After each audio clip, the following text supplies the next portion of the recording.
ঘৰতে যদি এনেকুৱা কিবা এটা বনাই খাব বিচাৰে তেতিয়াহ'লে মোৰ ভিডিঅ'টো চাব।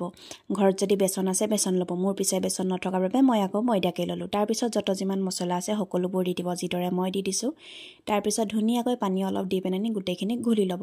ঘুলি লোৱাৰ পিছত কোলা-মোলা কেৰাহী এখন পাতি দিব। যিহেতু চবৰে ঘৰত নন ষ্টিকৰ কেৰাহী নাথাকে, সেয়ে মোৰ ওচৰতো নথকাৰ বাবে মই এইখন কেৰাহীকে পাতিলোঁ, কোলা-মোলা কেৰাহী এখন। তাৰপিছত এটা পিঁয়াজ কাটি ল'ব, পিঁয়াজৰ লগত জলকীয়া কেইটামান কাটি লৈ যত যিমান মছলা আছে ইয়াতো দি মেলি ধুনীয়াকৈ পিঁয়াজখিনি ভাজি ল'ব। পিঁয়াজখিনি ভাজি লোৱাৰ পিছত এটা আলু বইল কৰি ল'ব। বইল কৰি আলুখিনিও পিটিকি মেলি লৈ পেলানি এইখিনি লগতে ভাজি দিব, যিদৰে মই ভাজিছোঁ চাব পাৰোঁ। আৰু লগতে নিমখ দিবলৈ নাপাব কিন্তু দেই, নিমখ কিন্তু সোৱাদ মতে দিব। তাৰপিছত এইখিনি ভাজি লৈ দেখিছে আৰু আলুখিনি ধুনীয়াকৈ ভাজি লৈছোঁ। তাৰপিছত বিস্কুট থাকিলে বিস্কুটৰ গুড়া অলপ লৈ ল'ব। মোৰ পিছে মেৰিগোল্ড আছিলে কাৰণে মেৰিগোল্ডকে লৈ ল'লোঁ। তাৰপিছত এই আলুখিনি লাডু লাডু কৰি মেৰিগোল্ড বিস্কুটৰ ওপৰত লুটিয়াই ইলুটি শিলুটি কৰি এয়া গৰম গৰম ৰিফাইন তেলত দি দিলোঁ। তাৰপিছত এয়া গৰম গৰম আলু চপ হৈ গ'ল আৰু টমেটৰ চচৰ লগত খাই দিলোঁ। আপোনালোকেও খাব কিন্তু দেই।